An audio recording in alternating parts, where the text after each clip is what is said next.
This is A Silent War Within, the podcast dedicated to confronting the unseen mental health battles carried by our first responder and healthcare heroes. This show is about real stories, real struggles, and real ways to survive the storm and come out stronger on the other side. For too long, stigma has kept you silent, but this is your space to bravely break that silence, share vital insights, and build a community where your well-being truly comes first, because your service deserves unwavering support. Welcome, everybody, to A Silent War Within. As always, we're happy that you're here. MaKayla, you look beautiful today. How are you? Thank you, Kevin. You look beautiful too. I'm having a wonderful day. And Thanks. finally, quit snowing in Maine, and it's like 50 degrees. It's the fake winter. Yeah, well, it's like 80 here in Memphis, so we're doing good. Cassidy, you look beautiful as always, just like social media. I mean, you look just like you do in your videos. It's wild. Well, I don't know about that. She's The gorgeous filters with her are blonde all hair. great. She's gorgeous. Yeah. No, Well, you look thank you good. guys. Thank you for being with us. Cassidy is a special guest to me today. We've been trying to get this together since I first started the podcast back in August. She was one of the first guests that I reached out to, and she said yes immediately. I think she has a lot to add and just a really cool person. You watch any of her videos, it goes by Cassidy Kay. There is a lot to see there. She does a lot of great things. She's contributing to the EMS world, the mental health world, the educational world. She just does a lot. So we're really happy to have you here with us. Let's dive right in. One of the things I always like to do, and one of the basis of this show, is to really prove that, like, all these creators and myself and MaKayla and everybody that we have on the show, at the end of the day, are just real people. We kind of have this social media facade that we all kind of live behind, but really, there's a little girl in there, there's a woman in there, there is a person that is behind all of that. So tell us who you are, tell us kind of what drew you to EMS, tell us your story, if you will. My gosh. So, like y'all said, my name is Cassidy. I'm originally from South Dakota. Born and raised South Dakota, Midwest girl. I moved to Mississippi about 3 years ago, so I'm still new to the southern life, and it's been great. Everyone's been great down here. But I've been a paramedic for 3 years. I've been in EMS since 2017, and I like to tell people my story because it's very unique. My pathway to EMS actually started when I was a kid. In 2002, I was actually in a MVC that had multiple fatalities. I was flown out, and I actually was in the ICU for about a month, actually. And that crew that picked me up, both ground and air, they constantly came and checked on me. What provider is known to do that after you drop them off at the ER? Like, that is just setting the standard so incredibly high. And so I wanted to be just like them. Little 4-year-old me, that was my plan, is I wanted to be just like them. And so that just kind of like geared me towards EMS. So in that first little stint of EMS, was there a call or was there something that made you realize, well, this is so much heavier than I thought it was? Or did you have a good idea going into it? I had no idea. To be honest, outside of my limited interaction with EMS when I was a kid, I only knew firefighters. I didn't know any paramedics, any EMTs. So when I went through EMT school, passed my national registry, and started on the truck, I was essentially thrown to the wolves. My first job was a super rural South Dakota reservation. It was a struggle. I was a double BLS truck, and it was the closest ALS intercept was 45 minutes away. Like, the closest ER was an hour and 45 minutes away. I had no idea what I was getting myself into.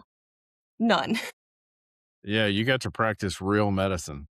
I mean, those long transports, that's because I did rural EMS for a long time, and that's real medicine. Like, that is really getting to be with a patient for that amount of time and actually taking care of them. That's an interesting way to start your career. It's really funny that you use the words thrown to the wolves, because numerous guests that we've had on, Ashlyn O'Dell, being one of them, has a very similar story. She had a very bad first experience, very bad first job, and really kind of felt like she was thrown to the wolves. Do you think that's a commonality in EMS, that we just kind of take our orientees and kind of throw them to the wolves a little bit?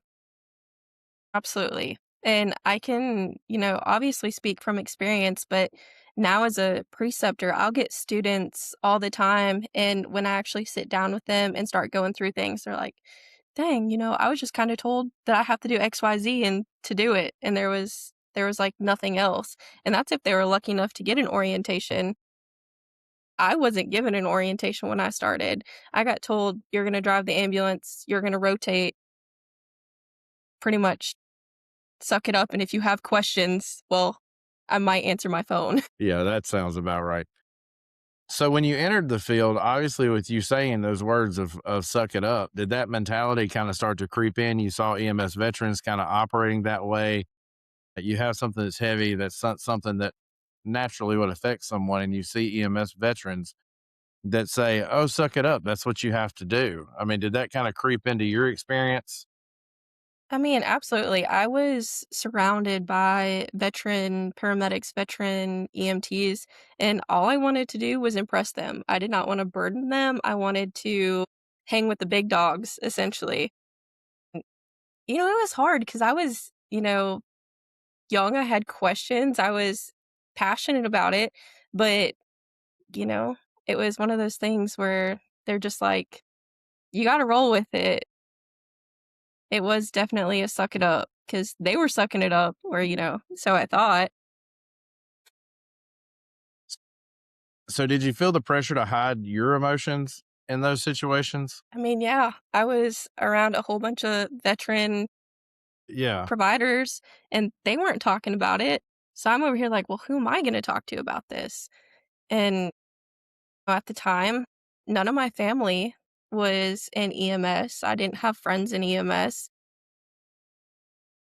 I didn't have anyone to talk about anything to. So I literally did exactly what they were doing. It was one of those, picture boards where you see this and then you do this. Yeah. So who'd you turn to when you didn't have that support? I mean, was there anybody that you turned to, or did you just kind of suppress it all down until finally somebody came along? I suppressed it.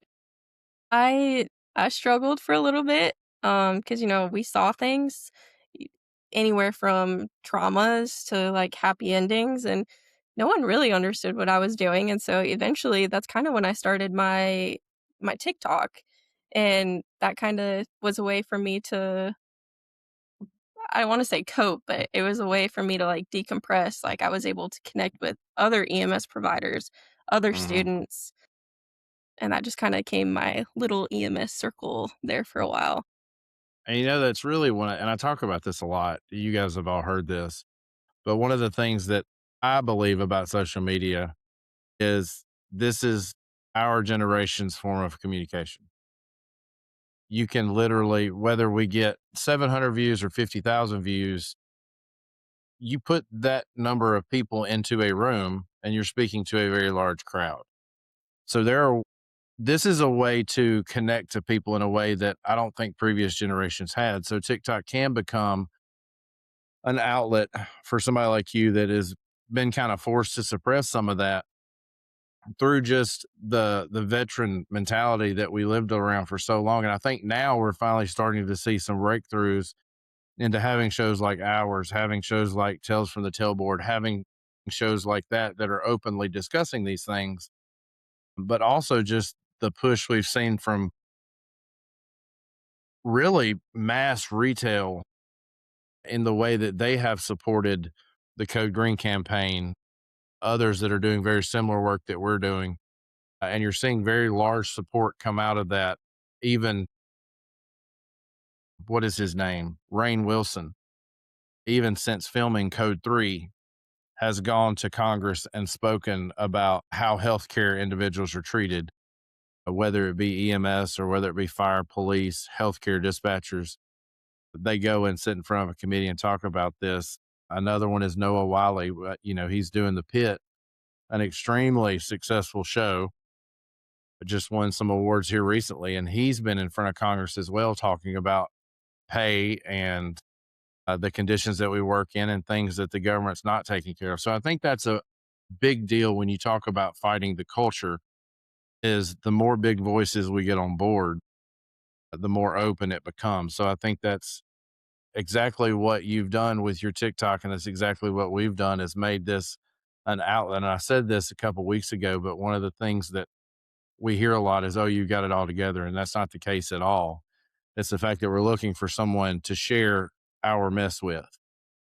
So I think that's exactly what you've done with your TikTok. I think that is an amazing story that you have there by using that as kind of an outlet for you. And did that work for you, or did you feel like that was a relieving outlet, or did you feel like you were getting some false narrative from that? I'll say that it worked really well until it didn't.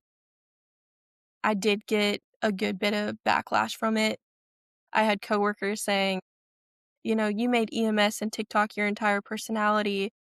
Do you even know who you are outside of EMS? And that completely turned my perspective on it. And then I went into this phase where I was worried about how many views I was getting, how many likes I was getting. I was, TikTok then became a point where I was just like, am I even worth doing this? And so Mm. TikTok was really good for me until it wasn't. And during that time, I had just moved to Mississippi, I think, at that point, when I was really struggling with TikTok. And luckily, I had actually found a crew that was fantastic. It was a bunch of providers that like to talk about their feelings. They like to do things with each other. And then my whole entire perspective just kind of like changed. And eventually I was able to like get back to a place where I wanted to post TikToks again. I wanted to connect with these people again. Um, because then I finally realized like, well, my worth isn't entirely regulated by their views or their likes, or like, if it makes me happy, if I think it's worth posting, then that should be good enough for me. And Cassidy, so let's talk about something a little bit lighter for a moment. I love love stories. I'm such a girl's girl.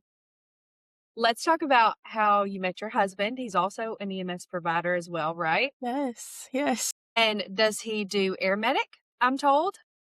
Yep, he actually does both. Ironically, he is actually here with me today. He's working another truck, so he's actually like right over in the day room. I told him, I was like, you got to leave me alone. This is my time to shine.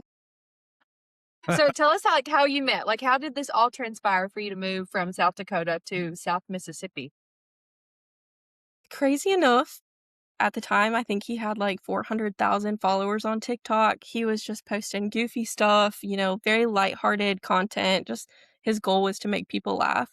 And I think at the time I had under 10,000 views, like hardly anything compared to him. And, I'd see his videos and I'd scroll. And honestly, one day, one caught my eye and I was like, who does this guy think he is? Like, I just wasn't impressed. That one TikTok, it was not impressive to me. I was just like, this guy, he must be like a paragod. I don't like him. I'm unfollowing him. Anyways, I commented on his post and I was honest, probably a little too honest, and he ended up getting a lot of backlash from it. And that hurt my feelings probably more than it hurt his, because I try to be like a very genuine person. And then I felt bad. I was like, how is my feelings hurt? Because I feel like I hurt your feelings. So anyways, I ended up messaging and I was like, hey man, like, I'm really sorry. Like, I really do enjoy your content. I just, I didn't resonate with this video. And honestly, we never stopped talking. Like, we just never stopped talking after that. So I'm curious, and I'm gonna butt in on MaKayla, which I do regularly. So when did the shot actually happen? When did somebody shoot their shot and say, "Hey, I like you"? I mean, like, how do we get from South Dakota to Mississippi? I want the long version. I like the long version of everything. You want the long Same, version? Kevin, same. Well, I'm intrigued now. it wasn't all, you know, roses and fairy tales. Like, we definitely went through some stuff before I ended up moving down here. But we talked on and off for about a month, and then finally we were like, and we were just talking, you know, "Oh, I just ran this call, like, I did this," and it was just a very, like, friendly conversation, like, it was never meant to be anything more. I was just like, "Well, I just found another EMS provider that I connected with, like, he's funny, we have a good time talking back and forth," and then all of a sudden, he was like, "We should meet up," and I was like, "I don't know about that, like, you're a stranger from Mississippi," I'm thinking in my head, like, we don't do this," stranger danger, and, essentially, we set up a time and a place to meet, and, like, 2 days before, he canceled on me. Things had come up, and he's like, "This just isn't gonna work, like, it was nice knowing you. See you later." And so I was like, "Alright, well, that sucks," because I felt like I just lost a friend, and I was like, "Alright, well, I went upon my merry life," and 2 weeks later, he, slides back into my DMs, doesn't even text me or Snapchat me, slides back into my TikTok DMs, and was like, "Dang, I would figure you'd have more followers by now." And I was just like, "The audacity of this man. Rude. The audacity." And, you know, we, uh we ended up setting a time and a place to meet, and he flew actually to Colorado, and I drove to Colorado, and we just kind of hung out for a day or 2, and it was just very natural. There was no awkward moments. It was almost like we had known each other our entire lives. Like, and I'm not being cheesy, but I had never connected with somebody like that before. And we went hiking, which was all things I really enjoyed. He had never been on a hike before. So he was really willing to like do what I wanted to do. And I always throw in this little funny story because at the time, there was things going on, and we went hiking and we went off trail, and he goes way up, and I'm like, "Jared, you're gonna like fall off this cliff." He's like, "No, I'm good." Well, he slips, and a boulder comes tumbling down towards me, takes me out. And so I'm like, "Well, I just met this stranger in Colorado, 6 hours away from home, and I just about got taken out." I was like, "My mom's never gonna let me live this down." But then after that, we just ended up flying back and forth every month, um, for over a year. My gosh, I can only imagine you go on this date with this guy and this boulder takes you out. My lord, that good old country boy, he roped you right in. He A lot of did, my I friends guess. from up north, they have like been on like trips and stuff. I have 2 friends in particular that have went down to the south, and then they have come back with like long-term boyfriends, like they're about to get married. And I'm like, them country boys, they'll just rope you in We'll get you Well, every and I time. every I time. mean, I married a yeah, country and boy. I had never met a Southerner at that. I was really close with my, like, group of friends in South Dakota, and they were country boys, but a Southern country boy and a Midwestern country boy are very different, very different. And, yeah, I guess he just kinda roped me in, I guess, because I never Mhm. looked back. So I talk never to us looked a little back. bit about that EMS to EMS relationship. How was that? Was it difficult having dating somebody doing the exact same thing you were, or did it feel like a little bit of a release? It was a relief because I had had previous relationships where they struggled really hard with me working 48 hours, 56 hours, They were struggling with not knowing where I was, what I was doing. I'm away from home for days on end, and then on top of it, being a female in EMS, it's a male dominated field. So 90% of the time, my partners are males. And in South Dakota, one truck is put in a bedroom together. So I'm like essentially sharing a room with a guy that my, partner at the time, like relationship wise, didn't know. And you can be as authentic and, as you can be, but there's some uncertainty that other people not in EMS may feel towards that. And obviously, they were all unsuccessful relationships.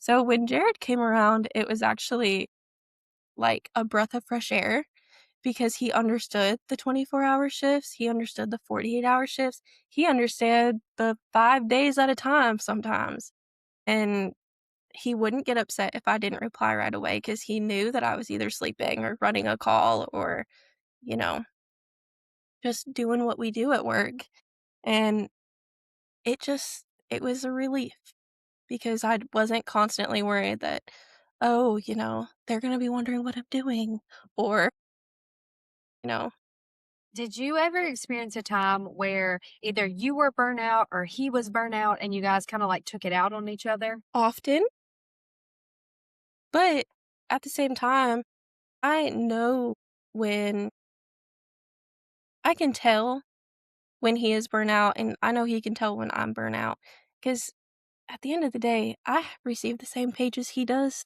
But we work for the same service, like, on the ground, so it's like I know when they have a busy day, and I kinda know our routine. If we are up all night, chances are the next day he's gonna need a little nap or, just different things, and it's nice because if he wants to talk about a call, I understand, like, we can talk about it, but at the same time, if it's something that he doesn't wanna talk about, I also know not to push. Like, he will talk to me when he's ready, and I get that same treatment. I'm not forced to talk about my day. If I want to, he's open and he understands, but it's we're okay with chit chat and we're okay with silence. Like, we understand. And what would you say would be the hardest thing about when you moved from South Dakota to South Mississippi? Like just the culture change. Talk about like your time, your life during that time. So I left a really good job. I was never supposed to be here. Actually, a month before I moved here, we had it all set to where Jared was going to actually move to South Dakota. And essentially, I don't even know what made us do this, but we sat down and we did a list of pros and cons. And by the end of the list, I was just like, "Why are you moving to South Dakota?" Like, I was genuinely like, Mississippi sounds like it would be a better fit for us, as a relationship starting off. And I'm gonna apologize to my mom if she watches this because I do miss home. But, I just it made sense for us for me to move to Mississippi.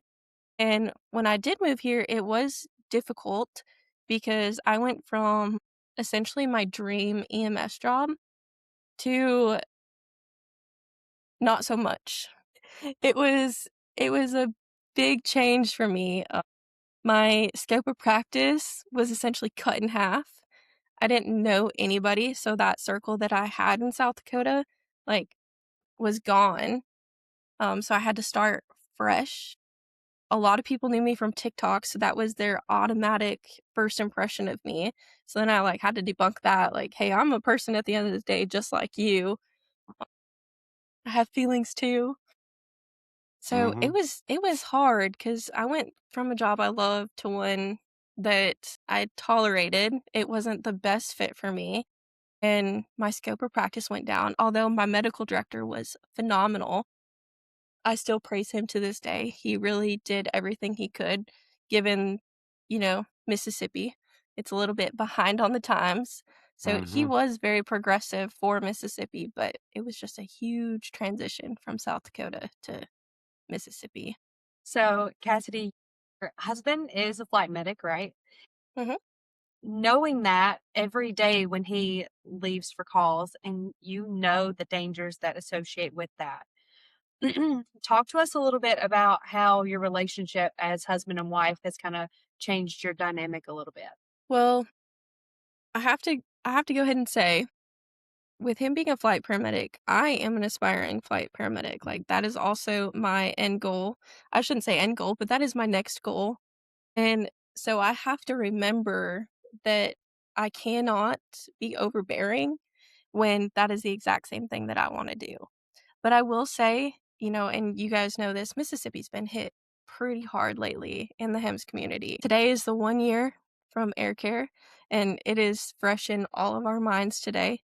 But I will say, Jared and I, we navigate that road fairly well. when Jared first started flying, we got into the huge habit of, "Hey, I got a flight. It's from point A to point B. Here's my tail number if you want to, you know, watch." And that was super relieving because, like, at the end of the day, when he wasn't replying to me, I didn't have to, like, have my mind in the gutter and think of, like, all the what ifs. I was able to kinda track him along the flight, which was super helpful. Like I said, I try to be very understanding because at the end of the day, he's gonna be going through the same things that I was going through when he first started. I know he's gonna be worried about me, but that's part of the job. Just being a little transparent here. We're going off the script, like always. What have you felt like in your own life? You know, we talk on this podcast about anxiety, PTSD, burnout, mental overload, things like that. What have you dealt with in your own personal life? She always I comes with a was deep question. I know, and I was actually just telling my partner about this today. I was like, I kinda have, like, a little bit of nerves because I genuinely feel like I'm a very happy-go-lucky person. So, on the outside, without really thinking too deep, I'm always like, "Mental health, who's she?" You know? Like, I deal, and then at the end of the day, I'm like, "Oh my gosh, I'm so anxious." Like, it's just like anxiety can eat me up. It really does. But with that being said, see, now I lost track of the conversation. The anxiety took over. You know, I sometimes, Cassidy, I do feel the same way. I'm usually a happy-go-lucky person, and I'm that provider that we talk about that's like, "I'm fine." You know, everything's fine. Yeah. But at the end of the day, when I really like do a deep dive, I could definitely say, yes, I may have been affected by PTSD. Yes, I'm definitely affected by anxiety. You know, my sleep is not the best. And so when we really dig into it, maybe there are people listening to our podcast that say, I don't have mental health stuff. I don't have issues. But if you really dive into it and think about it, is your sleep okay? Are you recalling events from your past? Are you constantly going back to that call that you had that was traumatic for you back and forth again, replaying it over in your brain? That might be PTSD. So, those kind of things I think about a lot. Like, how many providers like me say, "Oh, I'm okay," but then really deep down, there is something that they deal with every day. But I think you made a really valid point there, is that that is a mental health story too. Like, for the first, I guess I started in '07. So from '07 till about 12, so 5 years, nothing bothered me. Like, saw some horrendous stuff and I was like, okay, that's just part of life. We're going to roll with the punches and that's just what it is. But I think at the end of the day, those people also are kind of dealing with their own mental health in their own way. I think we've so normalized saying it's okay to not be okay. It's also okay to be okay. Everybody has a different tolerance level for different things. I think that is just as much a mental health story as to say, oh, I had this horrible call. It really affected me. It's okay to have the other response too. But I think when you start to do that deep dive, like MaKayla was talking about, you'll see that, hey, some things do kind of resonate and stick with me a little bit more than others do. You may not have the full blown mental health crisis like I had, like other people have had, and that's fine. It is more so to the fact of there's still something in you that experiences some type of moral injury and says, this is not right. This shouldn't have happened. Whether you deal with that through a good cry or whether you deal with that and saying, okay, I'm ready to run the next call and you get a snack and you're good. Part of what we've learned, or part of what I've learned, especially in doing this, is like there's responses across this whole spectrum of mental health that are very much accepted, very much normal. And we've got to stop not only stigmatizing the responses that are on one extreme or another, but we've also got to stop stigmatizing the people who are like, hey, I'm fine with this. Because I Right. think there is a natural stigma that occurs with those people as well, that they catch heat from other providers that go, you should have been affected by this. What's wrong with you? It may not be that there's anything wrong with them. It's just maybe their way of dealing with things. So I think we have to normalize all the levels of coping. I think you made a great point there. And in kind of a transition back to kind of mental health and EMS, going from your love story and kind of where you guys landed. Oftentimes, I think we get hung up on this identity that we are the uniform. We are Cassidy the paramedic or MaKayla the nurse. We've talked about this numerous times on our show, and it's easy to let that entirely define your identity. How have you worked to separate the person from the provider? Well, like I said before I moved to South Dakota, I had one of the senior providers on my shift.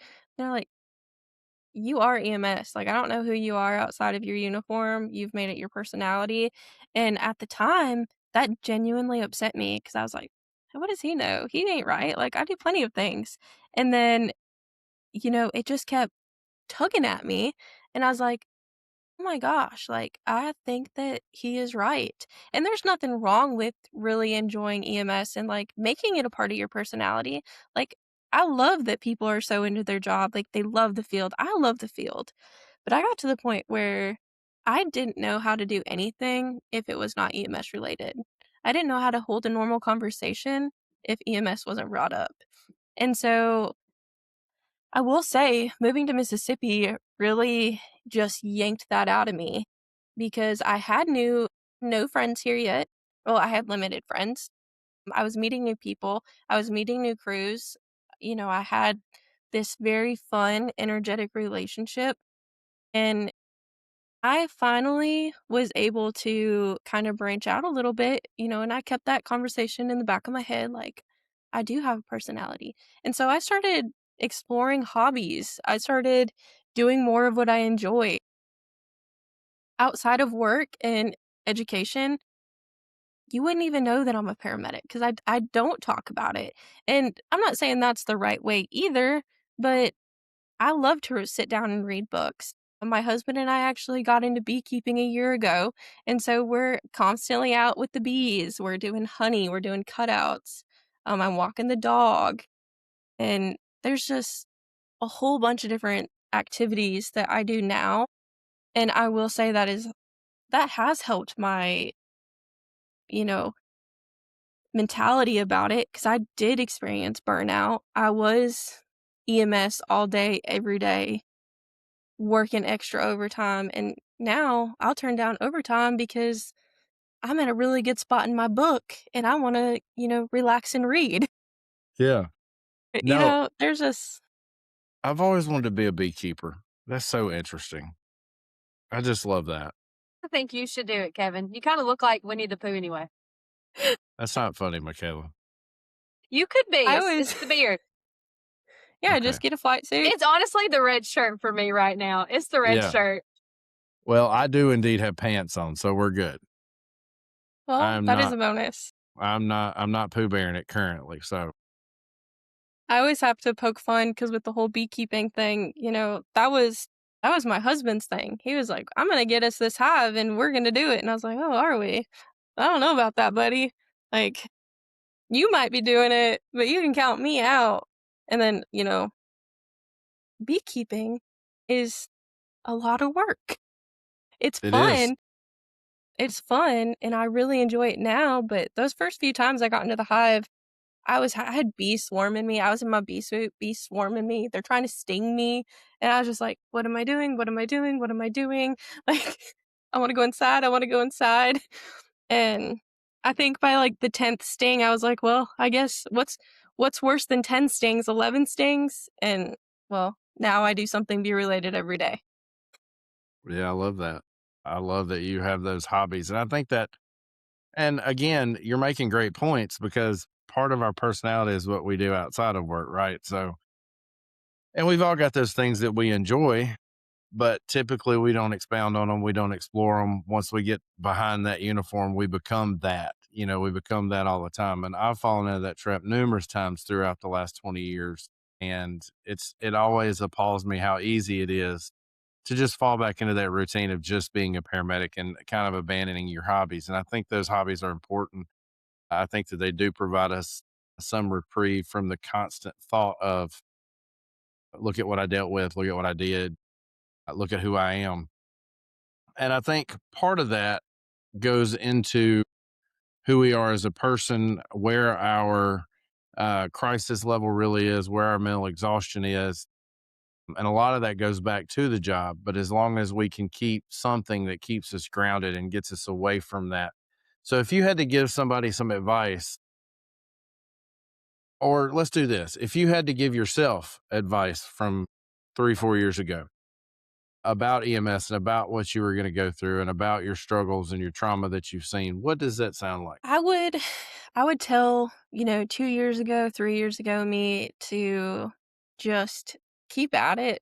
I mean, honestly, I'm very happy with my EMS journey, give or take some, but there's obviously some things that I wish I handled better and that I wish Always. were different.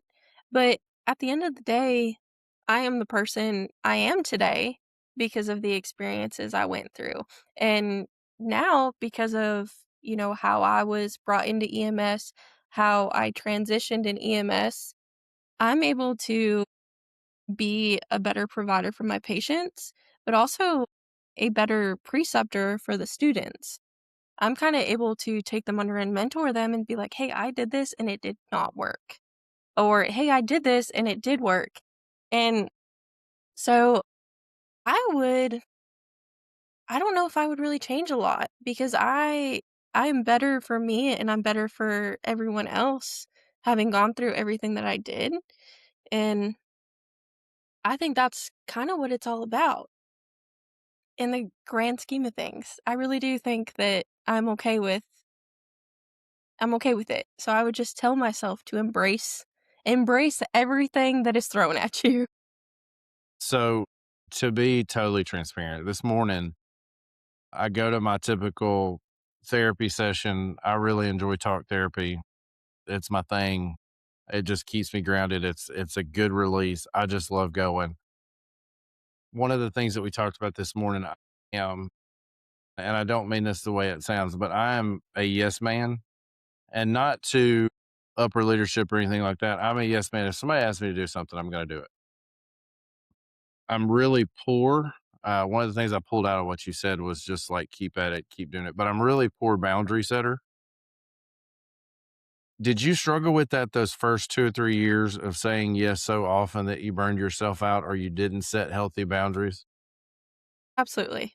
My first year or 2 in my first year or 2 in EMS, I I said yes to every overtime. I said yes to you name it. I said yes. I can't even tell you what I said no to. If somebody wanted to swap, I said yes. If they wanted me to run a call even though it was their call, I said yes. I I did not know how to say no. And I will say I agree with you. Even today, if you told me to reflect, I am a yes person. Uh I really don't say no very often. And when I do, I almost get backlash because they're like, "Oh, Cassidy, she'll not have a problem with it. She'll always agree." And so even today, I struggle with that because, everyone will come to me and be like, "Hey, will you swap shifts?" Or, "Hey, will you cover this?" And I'm just like, "Yes." Like, I'm dying on the inside because I'm like, I had plans, but, Yeah, like, yeah. I'm a people pleaser, and I do have that same issue. I'm a yes woman, and that is one thing Jared gets on to me a lot about, and he's like, "You have got to set boundaries." And it's just like, I don't know how. Like, I don't know how. So when I sat down this morning, my therapist said, okay, I hadn't seen you in a few months because I've been busy. She's like, tell me what you're involved in. I hadn't made it a priority. She knows that. And she knows that I'm going to have this list. So she said, what are you involved in? I said, well, I'm making a manager at a large organization. I said, so I have all those responsibilities. She said, yeah. I said, I'm in ministry school at our church.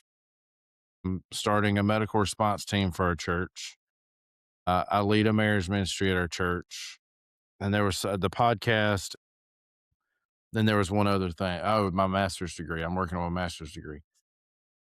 And she just like leaned back in her chair and she's like, do you know how to say no to anybody? Or do you just say yes to anybody that wants you?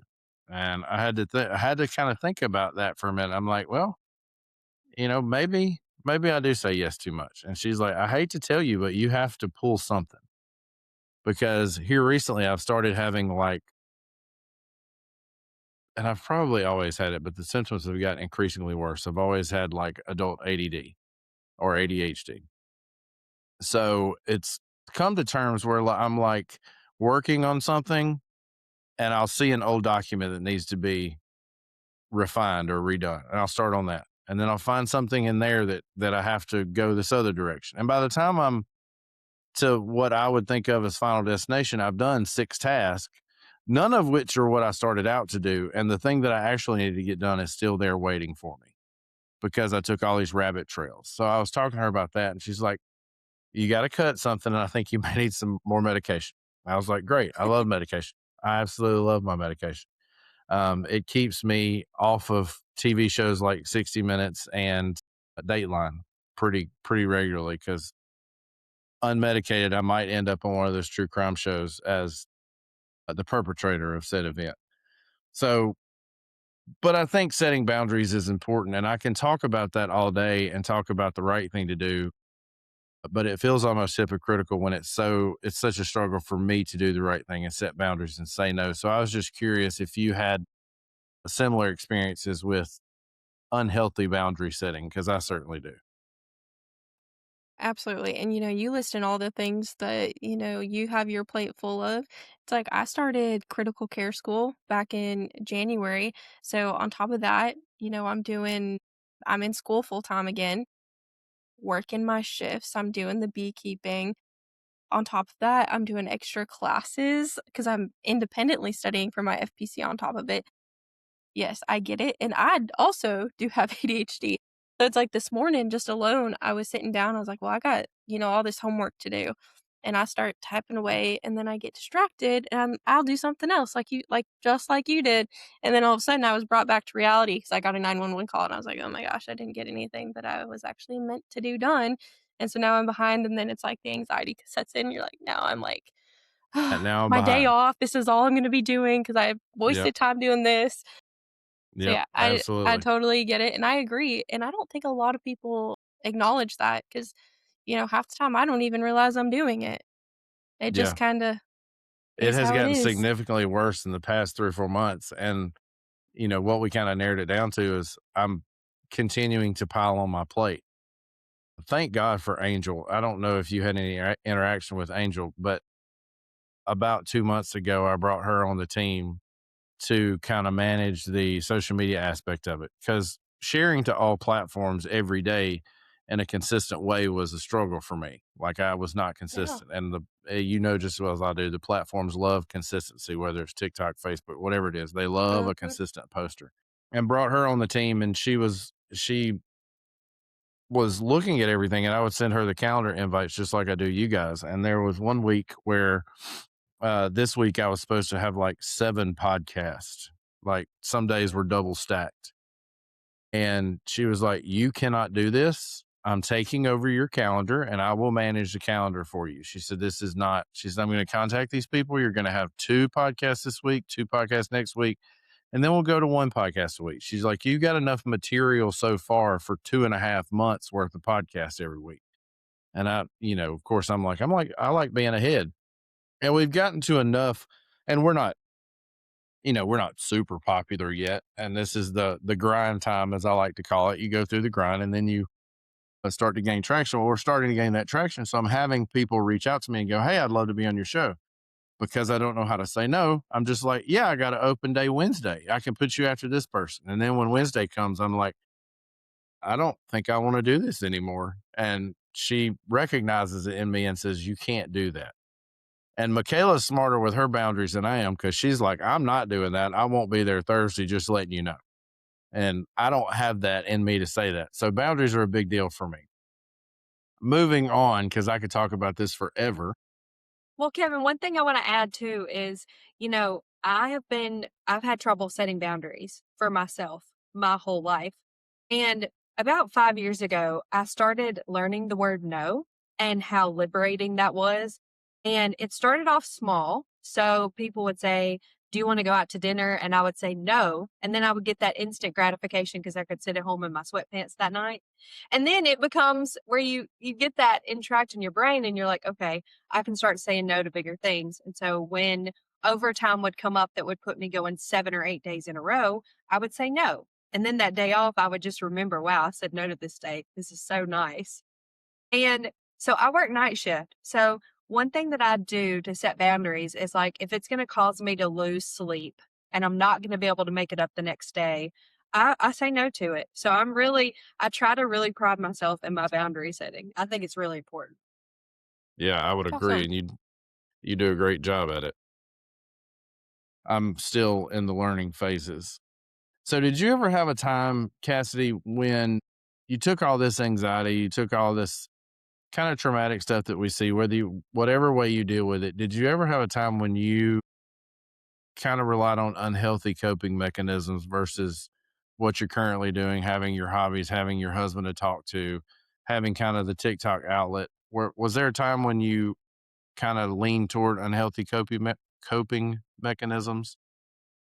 Being completely transparent, at first 2 years in EMS, I was probably at a bar every night I was off. Mm, that doesn't necessarily mean that I was getting completely wasted, but I was I was not the best version of myself. I was constantly staying up late. I was, constantly saying yes to going out with friends. And it finally got to the point where it's like I was like MaKayla said, I was losing all this sleep because I was just, trying to escape my everyday reality. And it's like on top of that, I was working all this overtime. So like the 1 or 2 days I got off a week, I was not spending them productively. And it finally got to the point where I was just like, this is not good. Like we cannot keep this up. Luckily, I did meet Jared in that time, and I was reintroduced to, like, healthier things. Him and I it started because him and I started traveling, so I got back into the things I enjoy, and then, one day he saw all these books on my bookshelves with, like, an inch layer of dust, and he bought me a Kindle. He's like, "I think you like reading," and I was like, "Yeah, I just don't do it anymore," and, after that, I started reading 100 books a year. Like, it just, like with the right people in your corner, it can really just reshape your perspective, and I will say it because you can't do everything alone. And I'm a very independent person, so I like to be in control of everything. And when I did have, Jared and, like, my new friends come into my life, we were doing things that were meaningful. It's like instead of going out on a Friday night and doing what most mid-20, people in their mid-20s do, I'm sitting at home playing board games, doing a Bible study. Like, it's a lot more, I don't know, it's a lot more just freeing, and I have a good Mhm. time, and it's hard to put into words because everyone's gonna have their different. I don't wanna dog on people for doing what they got to do to cope. But I know it wasn't working for me, and then I started finding ways that it worked for me with that support group, that support circle. I love that. And this next question that I want to ask you is one I've asked to many, many, many. I think we're at I think you're 34 or 35, but every female gets this question. And I think it's important that we focus on this a little bit because social media, when you start social media, it's kind of a double edged sword. It's pretty much a double edged sword for everybody. But when you're a female and pretty and kind and sweet and all the things that most female creators are that we've had on the show, and you fall right into that category, the internet can be pretty toxic and pretty weird and lots of that. So, talk a little bit about how you deal with the toxicity that you can naturally get from the internet and how you kind of balance that out. This is so hard because it's very, like, vulnerable because I will say even, like, doing this podcast, I was very like, "Well, they know the social media version of me, and I'm giving them, like, me." Like, I don't know how else to say that. Like, I'm giving you guys what I am every day. You're not getting anything proper. I can't re-record this with you guys multiple times until it's perfect. Y'all are gonna get my little lisps. Y'all are gonna get my interruptions. So it's just it's hard because you constantly have people commenting on your body image, how you talk, how you style your hair, what you're wearing. And, I will say, Southern food is a lot better than Mississippi or than South Dakota food. And my husband is a phenomenal cook. So it's like I went through a change just like going from social media there to here because it's like my body changed. I mean, I've grown up. I eat good food now. So it's like I don't want to get on TikTok and then be like, "Oh my gosh, well she's gained a few pounds." And it's just like it makes me anxious because I'm like, "Well, I don't even know if I want to do social media because I'm so scared of what some of these people are going to say." But at the end of the day, I have to reflect and it's like I'm healthy, I'm happy, and that's what matters. And also in that same sentence, I've had people essentially stalk me from TikTok. I've had some very concerning stalkers. So it's like also I'm very weird about posting exactly where I'm at, where I work, what I'm doing, because I do have a few people that take that too far, Mm, that's nuts. and I'm We sure So could other talk females. about we could talk about the body image, a whole different podcast. I won't, but I will say that is ingrained in your brain as a woman. I know this has nothing to do with healthcare or EMS, but it does have a mental health aspect. So as a woman, just being afraid to gain a few pounds because people on the internet are trolls, that really does do something to your mental health. And I mean, I want you to Absolutely. know that, bodies are beautiful in all sizes. So if you're saying you gained a few pounds and you're worried about that, I can't do the middle finger on this podcast because this is not the podcast, but middle finger to those people. Okay. I Just, agree. yeah, those people can I screw it. agree. yeah, I agree. And 100%. in TikTok, you have all the extra filters. So like you can get rid of all the blemishes. You can add Hmm. extra eyelashes. And it's just like it's hard to be real in person because it's like, well, I'm not hiding behind any of that. This is what y'all get. This is me. And it's the same way on the street. A lot of Mississippi providers follow me on TikTok and they'll see me in real life and they're like, "Hey, I follow you on TikTok." And it's things like that that's just like very relieving because they're like, "Oh, well, they don't think any different of me." Like they see me in real life. They've heard me talk. We're having a conversation and it's going well. They're not like, "Oh my gosh, she's nothing like, you know, she's not saying everything Yeah, right and doing everything right." Like she's human too. So getting back on track, we go off track all the time. all It's the like my time. That one's favorite my part, bad. though. That It's my one's my favorite bad. part. So, in looking for the future, this next group of VMS providers, I say they're going to be raised. They're going to be raised by a new generation of providers, and those generation of providers is going to be us. And I think our generation is breaking the cycle of that mental health burnout, that suck it up mentality. I think we're trying to get rid of that. What do you think the next generation of EMS providers is going to look like? And what do we have to change to make it possible for them to have a different beginning than we had? I do think it all starts with, people like us that are willing to mentor this newer generation. Just since I've been in Mississippi, I've taken 3, and I say 3 because, it's really not a lot, but I've taken 3 providers from start to finish. One of my greatest friends, I got her as an EMS driver and all the way through medic school. I raised her. I cried at her graduation, and it wasn't because I was sad that, she's a paramedic now, like, we can't work together. It's like, she has grown up, and she is a phenomenal provider. She is able to communicate well. She can say no to certain things, whereas, like, I struggle with it, and it's because she's seen me, through it, and I get so emotional talking about her because she was, like, my first baby. I say baby, we're the same age, Hmm. but, she was, like, my first one that I took from, start to finish. And I'm just like, I'm so proud because she is out the gate in a million times better provider in person than I was. And it's because she did have a better support system. She wasn't told that she had to bottle things up. We've cried in the back of the truck. We have talked about things. We have, gone on a little trip just to escape. Like we have done all those things that I wasn't given. I put into her everything that I wish I had. And, like I said, I get emotional with her because she's, like, the baby one, and she's probably gonna watch I this and think be it like, makes a "Cass, get a difference. grip on yourself." I think it What does was make a that? difference when you have a really good It does. preceptor and you get that good foundational start. I think that as this next generation comes on, they're going to have a lot more benefits than we had.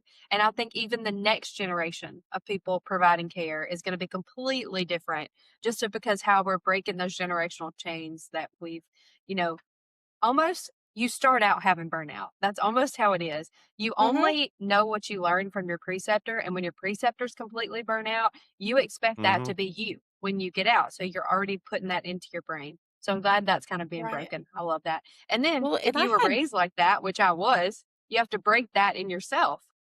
Uh-huh, and that's what I'm saying, like, I had very smart preceptors, like, there's no doubt they knew what they were doing on the back of the truck, but when it came to, like, walking me through EMS and how to manage my emotions along with the calls and all that, I didn't have that. And I didn't know what I was doing with her. I was like, "I know that I didn't have this, but I wish I did." So, I messed up sometimes, and I didn't always say the right things to her. Sometimes I did, sometimes I was really far off, but she also acknowledged that I was trying, and she had other preceptors that weren't. So, like, she saw what I was trying to do. And I will say that I have seen it get better even in the last, like, 6 months because I do have EMT students that text me like, "Hey, I just got off this, like, rough call, and I just, like, need somebody to talk to." And it's like, "Yeah, absolutely. Call me, text me, stop in and talk to me, like, I'm here for you, like, we can talk about it." And I didn't get that. So that is important to me, and I do think that'll reshape amazing providers in the future. People, just they're gonna be good people. Absolutely. That's that's awesome. And talking about all this you do for everyone else, what is one way that you refill your own cup? How do you take care of Cassidy? Like I said, I like to read. I'm like a big, big reader. And I think if I had to like say one thing that like really refills my cup is just escaping and reading all my books. And I read a little bit of everything. So it's just nice to exclude myself sometimes. And that's what I do is I read my book, I pour me a glass of sweet tea and I just exist without existing, and it's probably one of my favorite ways, and then, of course, traveling. Like I said, Jared and I love to travel, so it's like every 2 months, we're on an airplane going somewhere that we probably shouldn't be, but that's just, like, a nice little escape. Everyone asks me, like, "You're going on another trip." "Yes, I'm going on another trip. Y'all catch me on the next airplane." They do the same thing to me at my work because me and my I husband wanna love the long go. trips too. If you Yep, ever come to that's the how Northeast, let me know. I'll be your tour guide.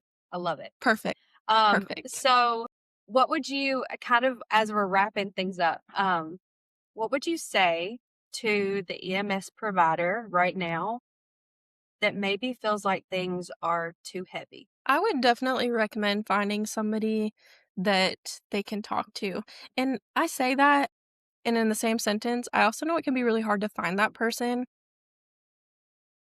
Just speaking on a little bit of experience from the last few shifts of my personal work, we've had it rough. We've had some new we have young providers are, a year and a half in, if that, and so they don't always know what to do, and it's like, I'm here to talk, but at the same time, like, I understand that I can tell you that all day, every day, and it's up to you if you're comfortable enough doing that.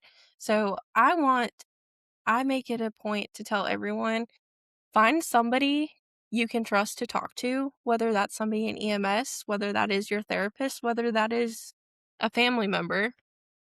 Just find somebody to talk to, and that will just do you wonders. And of course, don't give up. I know we all have really dark days, but there is light at the end of the tunnel. Hmm. Well, Cassie, you have been everything I hoped you would be. I love that. I always love editing these, but I'm especially going to love editing this one because you can almost physically see the nerves fall off at about 5 minutes into it.